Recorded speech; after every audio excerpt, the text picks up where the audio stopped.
good? Yeah. Let's stand for the pledge. Pledge allegiance to the flag of the United States of America, to the republic for which it stands, one nation, under God, indivisible, with liberty and justice for all.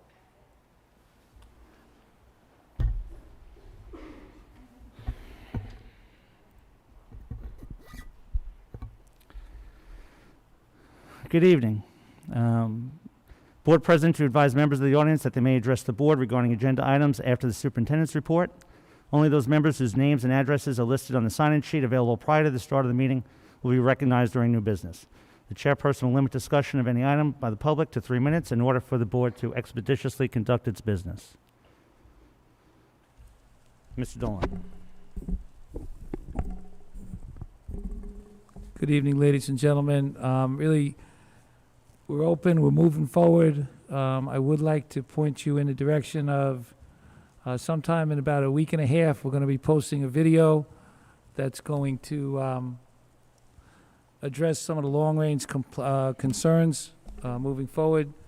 In 2015, we convened a long-range planning committee, which was able to come up with the plan that's gotten us to where we are here with all the projects in the bond.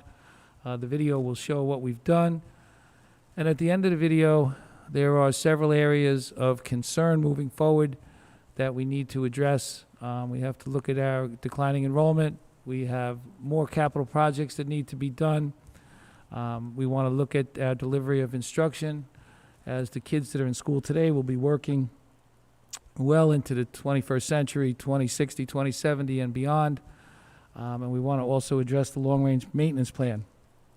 I want to stress the folks on the long-range planning committee from 2015, 2016, 2017 should be commended, because they created a plan and they set goals. And when you see the video, you will see what they were able to accomplish. But what you'll notice in the video, at the end of this video, what the challenge is to find new people who want to be here and want to continue to build on what that committee did in 2015, 2016, and 2017. So that video will be posted a week from Friday. We'll give people a chance to look at it. We will discuss it at our next board meeting. And we will be we'll be convening a new long-range planning committee in December after we receive our next enrollment numbers from BOCES, our enrollment projections. I think it's actually a very exciting thing. You know, there are some challenges, no doubt, but one of the things I'm extremely proud of is that how this town pulled together, had a vision, set a goal, set a timetable, and we were able to not only accomplish the things on that list, but we accomplished several things that we did not think we could get to. And we did it in a fiscally responsible way. We stayed within the budget, and we're able to provide some extras for our students moving forward, whether it's in the area of facilities or academics. So, you know, the temptation would be to take a break, say, let's take a year or two off and celebrate and kind of look at what we've done. But I commend the Board of Education and the administrative team for the district for saying, nope, we don't rest, we don't celebrate, we don't waste time. We're looking to do more for the district. We're looking to do more for the kids, and we're looking to, you know, continue to push East Islip forward. So a week from Friday, look for that video, watch the video, and if you would like to be part of the Long Range Planning Committee, we would like to see you, you know, in December. So that's my report for tonight, so thank you very much. Thank you, Mr. Dolan. Okay, any public comments on agenda items only?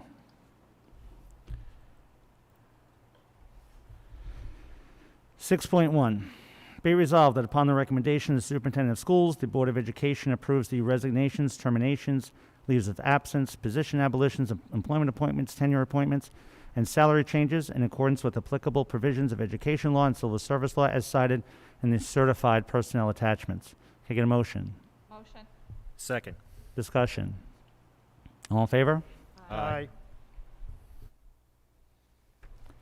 Be it resolved that upon the recommendation of the Superintendent of Schools, the Board of Education approves the resignations, terminations, leaves of absence, position abolitions, employment appointments, tenure appointments, and salary changes in accordance with applicable provisions of education law and civil service law as cited in the non-certified attachments. Can I get a motion? Motion. Second. All in favor? Aye. Aye. Be resolved that upon the recommendation of the Superintendent of Schools, the Board of Education approves the pay increases for those confidential clericals made confidential on or after March 1st, 2006, including those who received additional step increases or additional monetary increases at their time of confidential appointment, in the amount of $4,000 effective September 23rd, 2020. Can I get a motion? Motion.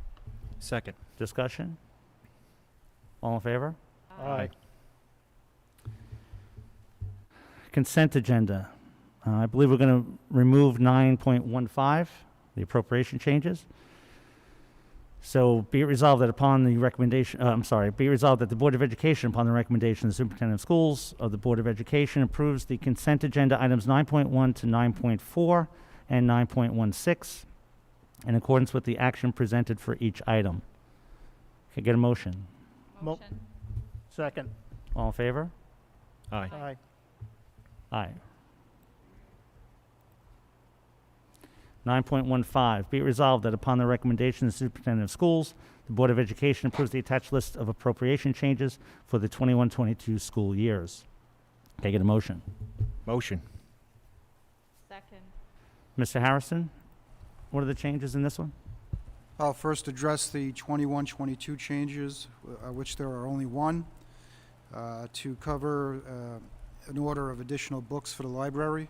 So we appropriated funds from one account to another so we can make that purchase.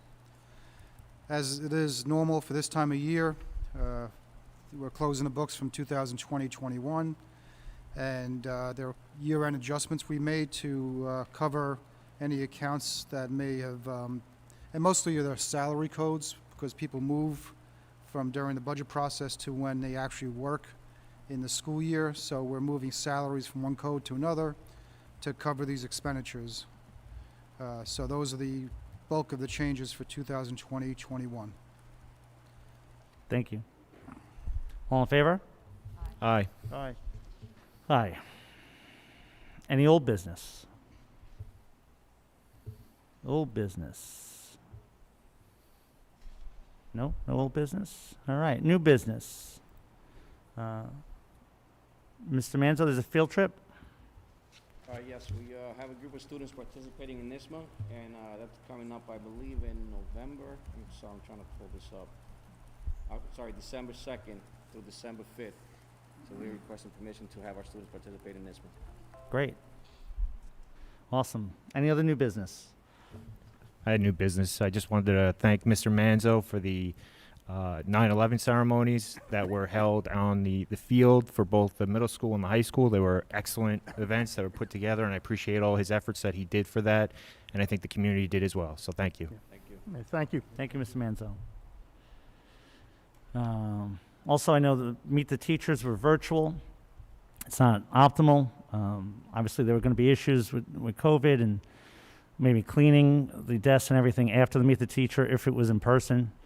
I just want to say thank you to our staff, our teachers. I know the presentations that I saw were great. I'm sure they'd rather be up in front of the classroom for 20 minutes and talk to you than all the time they must have spent doing the presentation. So thank you to our staff for doing that.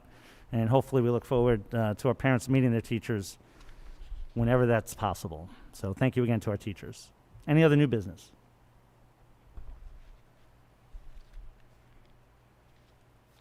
Stephanie?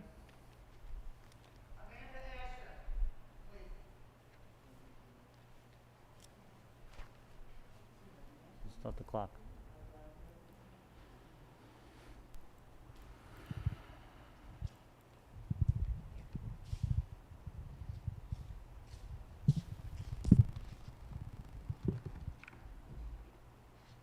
May I take off the mask to speak? Is that okay? Okay. Thank you. I'll answer it, but thank you, sir.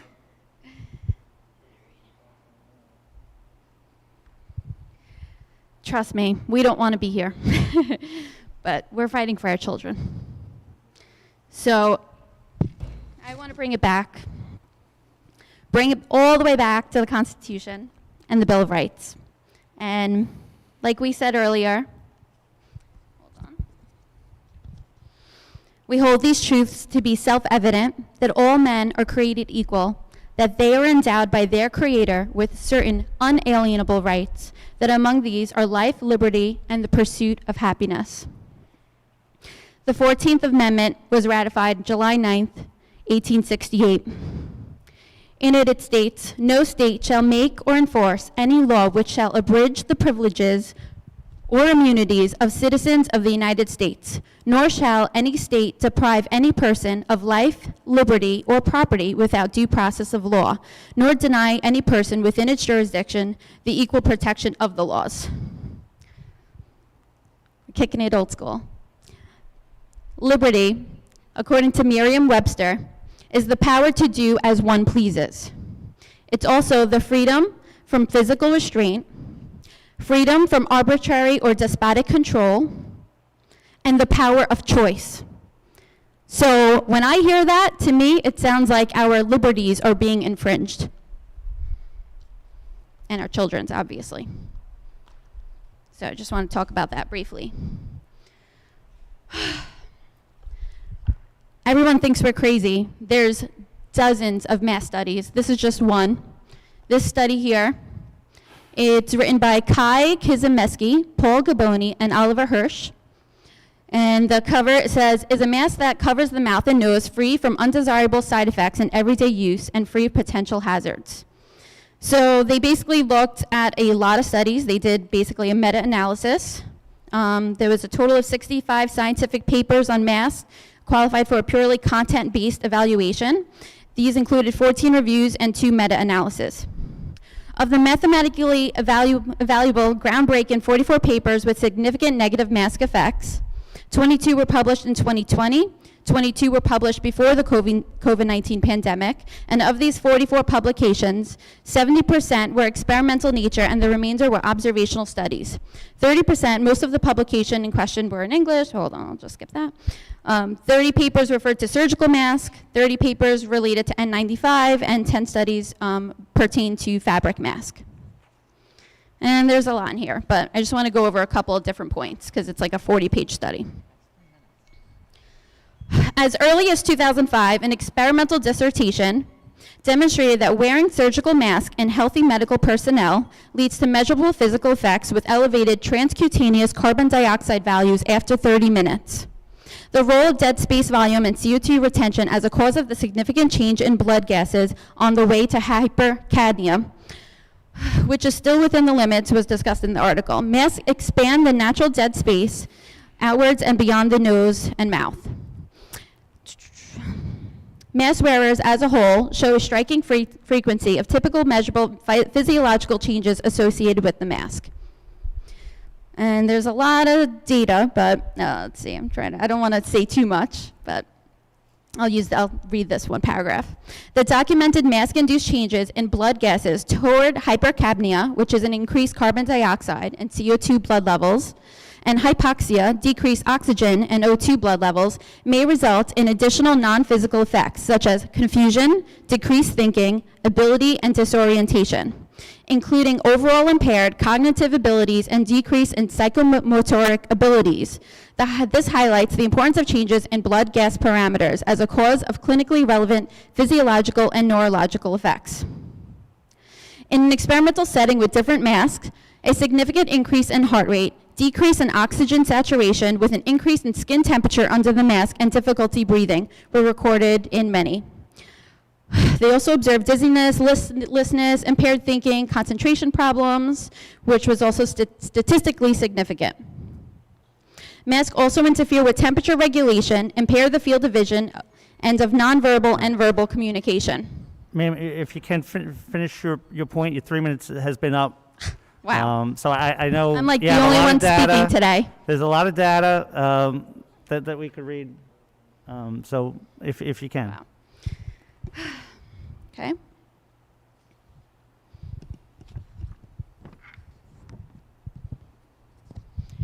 Wearing the mask causes detectable physical adverse reactions, impaired cognition, headaches in 71% of the participants, so forth and so forth. I'm going to skip everything here. And obviously, we know the psychological side effects and dangers as well. So since you're not giving me much time, I'll just skip this. And one thing I do want to talk about here is in the New York State Constitution and law, when it comes to social services, SOS 371, the definitions of an abused child means a child less than 18 years of age whose parent or other person legally responsible for his care, 1, inflicts or allows to be inflicted upon such child physical injury by other than accidental means which causes or creates a substantial risk of death or serious or protracted disfigurement, a protracted impairment of physical or emotional health, or a protracted loss or impairment of the function of any bodily organ. The function of any bodily organ. So what I'm trying to obviously point out here is that this is child abuse. And according to New York State law, this is child abuse. You got it, I hope.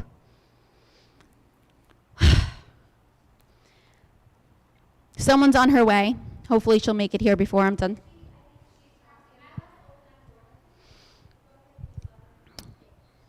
Well, she'll speak more, hopefully, if we can get her in. But there's a lawsuit right now that I'm sure you're aware of. You guys received an email. Everyone on the board, and I'm sure the superintendent as well, received an email regarding a lawsuit that they're suing the Department of Health. And here, as parents in this district, we are asking you to please sign on as a plaintiff. At the very least, please, we're asking to speak to the law firm. We want to see action. We want to see that you're trying. We want to see that you're fighting for our children. Because what is going on, it's against our Constitution, but nobody cares, right? It's child abuse, but nobody cares because everyone just cares about their own job and their own butts. They don't care about our children. They don't care about their health. This is clearly having an effect on our children, psychologically, biologically, and nobody cares. We're sick of this. We're going to pull our kids out of school because we had enough. And if we're not going to win on this, we know the further mandates that are coming down when it comes to the vaccine when that's mandated. The enrollment is going to drop. No one will be in these schools. How will you all function? How will you have jobs when nobody is here, when there's no children to teach? We want you to stand up for us. Please, we are begging you. Begging you. Listen to that God-driven intuition within you. Because our founding fathers, they were geniuses. They were. And the people running the government today, quite frankly, are idiots. And all that matters to them is money and greed. And that's it. That's all they care about. So I just wanted to state my piece, and that's good enough. Thank you. Stephanie?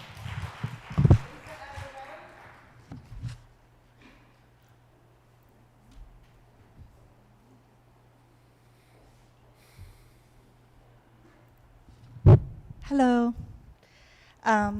I'm here tonight to discuss some of what this young woman just began with. So a few weeks ago, there was an email sent to the board on behalf of an organization called Save Our Schools. And they asked me to represent for East Islip, and I'm so happy to do so.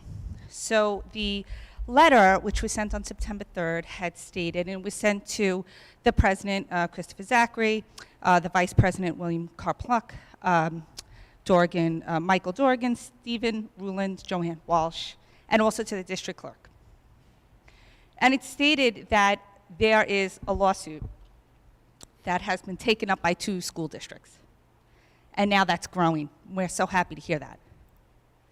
So the legal action against the state is formulated to protect all of us, including the board members. Most important, the board members, because you're our elected officials. And so we depend on you to protect our local control. What we have is a situation here in which New York State regulation codified at 10 NYCCR 2.60 was arbitrarily and capriciously leaned into under statute, but pulled, amended, and then reinserted without proper legislative process. So as a result of this, we ask that you join this legal action because it's instrumental to protecting the rights of local authority of parents, the school boards, taxpayers. This legal action is not mask versus unmask. It's about constitutional rights. We sent this letter to you, and we asked for a simple response by a certain time. And we expressed to you that we understood that there was a circle of superintendents, which was unfortunate, working against the interests of our communities and democracy. And we've received further notification since we sent the letter that there were school board members who came forward literally frightened for their jobs. And I sincerely hope that none of you are in this position. And that's no insult to you, John. We encourage, please, that you act on the words that we often hear the superintendent say in our phone messages, to contact the governor. We have. Look to our local senators. We have. Trust me, we have. And all they keep saying to us is that it's on you. So on that note, we ask that you respectfully, please, in the best interest, to represent the parents and taxpayers of East Islip, to reach out to Hamburg and Maxon, Yaffe and Martingale. And they will give you a consultation for free. You can't beat that. And I understand you have your own lawyers, as was sent to me in a response. However, we do have to be concerned because it's unfortunate that sometimes perhaps a law firm feels that they need to flex. Let's not do that right now. Please, let's not do that right now.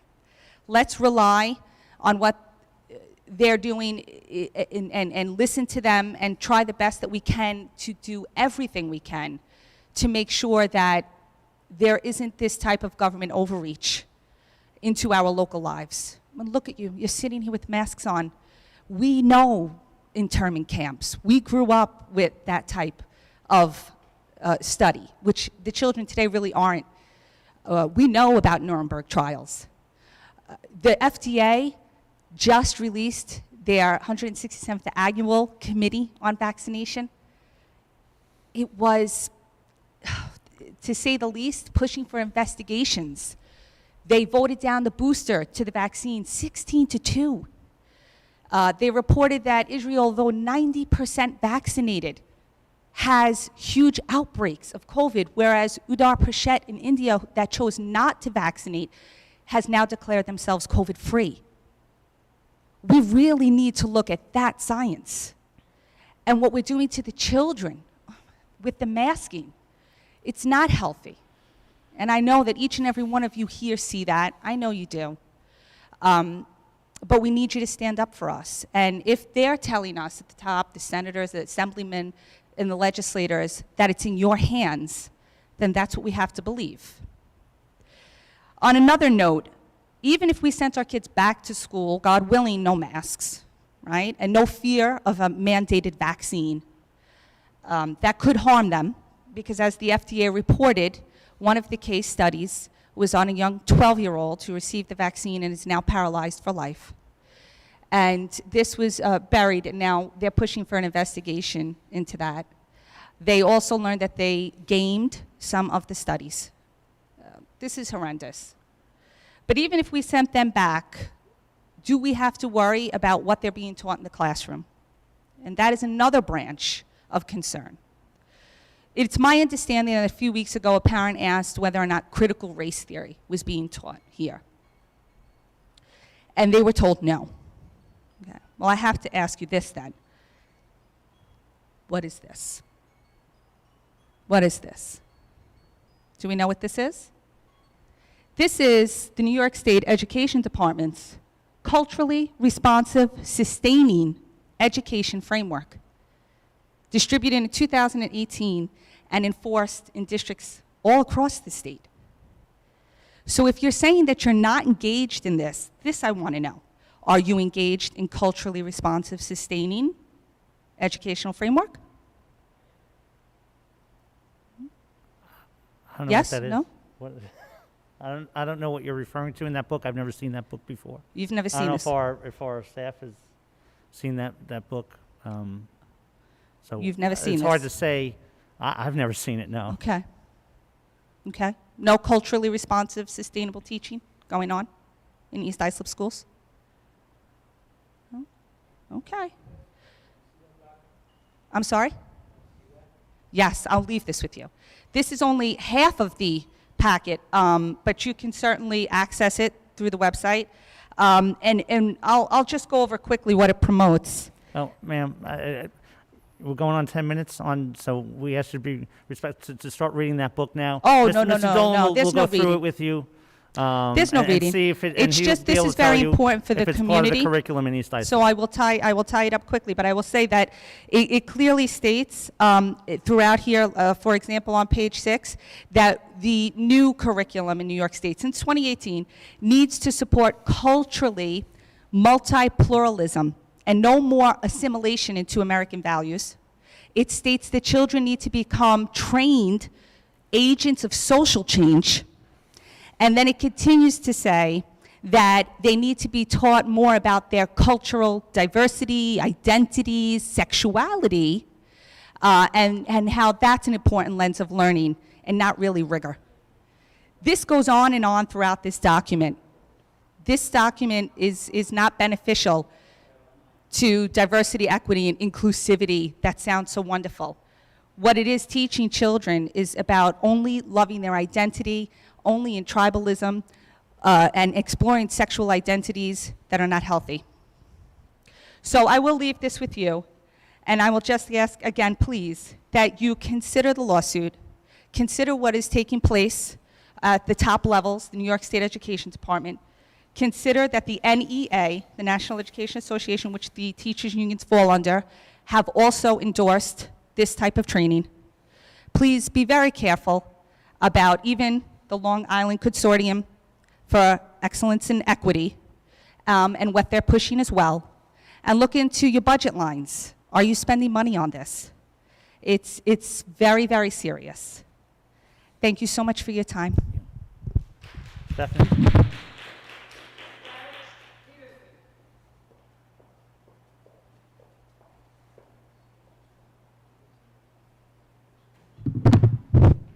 So originally, I actually just came here to ask a few innocent questions about elementary school clubs.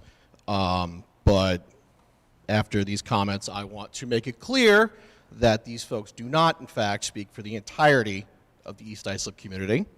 And I want to make it clear that if the school district joins a lawsuit against the mask mandates, there will be parents in the community who will, in fact, countersue the school district in response. Some of us take public health seriously. Some of us understand that we have a civic mandate and a civic responsibility to take public health seriously. I do want to point out that since Jacobson versus Massachusetts in 1905, there is a constitutional Supreme Court upheld mandate validating not only mandatory vaccinations, but mandatory all sorts of things in the name of public health. I know it's hard reading, maybe look it up in the Sir, Constitution. if you could just address. Sorry. Thank you. I do want to point out that George Washington, in fact, supported mandatory inoculations during the Revolutionary War, instituted a mandatory quarantine to Boston during the Revolutionary War. So public health and responsible actions for public health have always been part of the Founding Fathers' beliefs. Just worth pointing out. Also worth pointing out that surgeons and medical professionals routinely wear masks for 12 hours a day with no drop in their blood oxygen levels. So I don't know what studies certain other people here were quoting. But we're going to move on and just address the actual question I came here to ask. Let me just bring up the information. In the budget, there were a few positions that were, I guess, discontinued for Science Olympiad coaches, robotics club, Lego club advisors for the elementary schools and the middle school. And there was a high school coach for football. And don't get me wrong, I love football. I have 6 fantasy football teams. All my broken bones, of which there are several, come from playing football. I like football, but a school district cannot be just football. And as somebody who has a young child, first grader in the district, I did not pick my location to raise my family based on its high school football team. I picked on the idea of having a chance to have a good education for my child. And I heard great things about East Islip. But if we don't have a good STEM education, that's a concern for me. I think the last few years have amply demonstrated the importance of good STEM education. So I'm wondering what the reason for that is. Do we consider the optics of maybe having a budget where we canceled STEM teachers and STEM clubs and added a football coach, and maybe how that might look in some quarters? Kind of what's the story there? Because again, I like football, but I like STEM education too. First, your first name again? thank you for an education question. It's Yeah. nice. I Thank you. I'm a It's teacher nice to by get to background, once in a while so to get back to that. What was That's your, really what we're your here first name for. again? Garrett. Gary.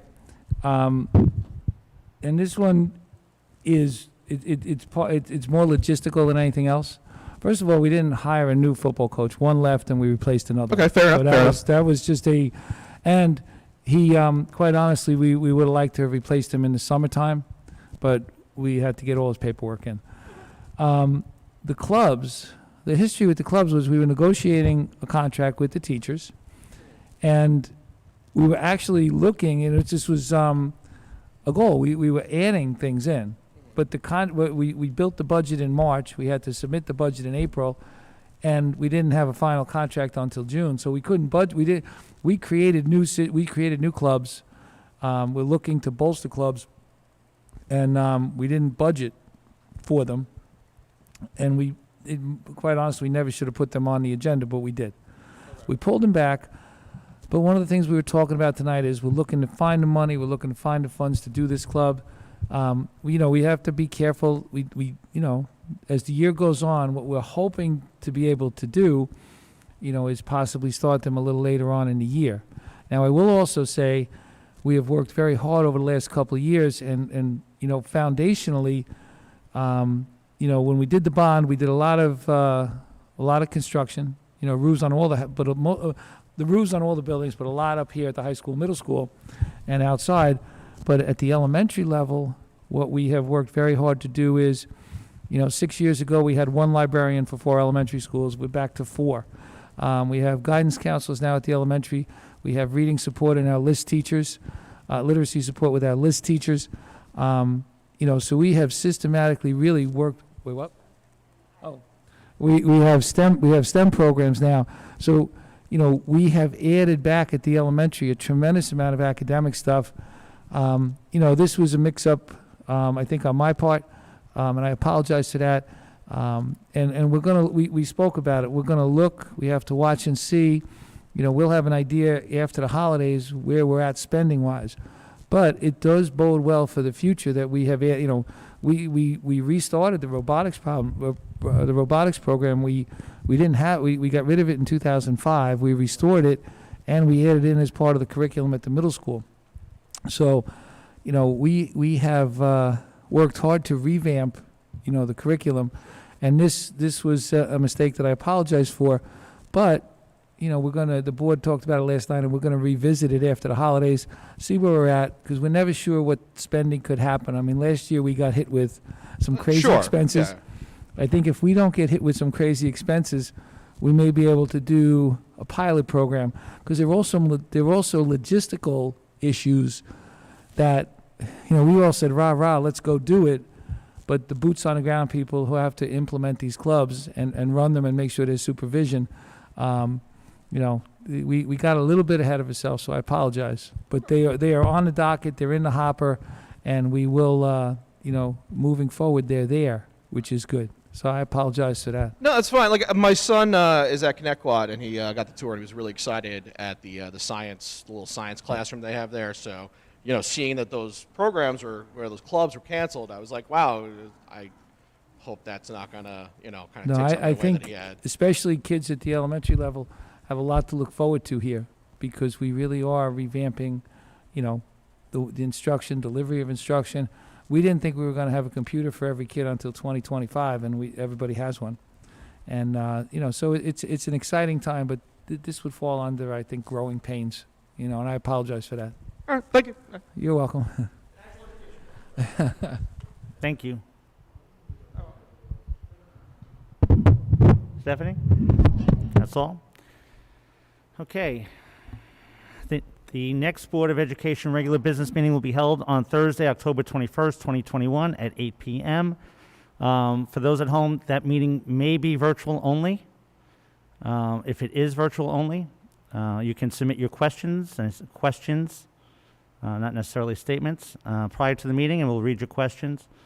So please look out for an announcement whether or not that will be virtual. That'll be up to the board, how we're going to handle that.